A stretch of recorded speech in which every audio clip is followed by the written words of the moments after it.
What's the meaning of broken home?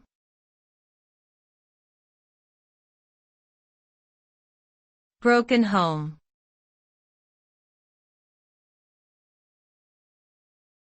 Broken home.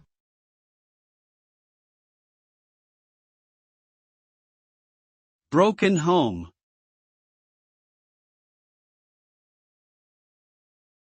Broken home.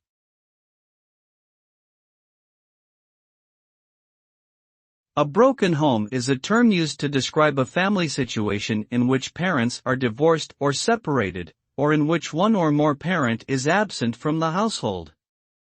The result of a broken home can be detrimental to children and may cause emotional distress, behavioral problems, and difficulties in maintaining healthy relationships later in life.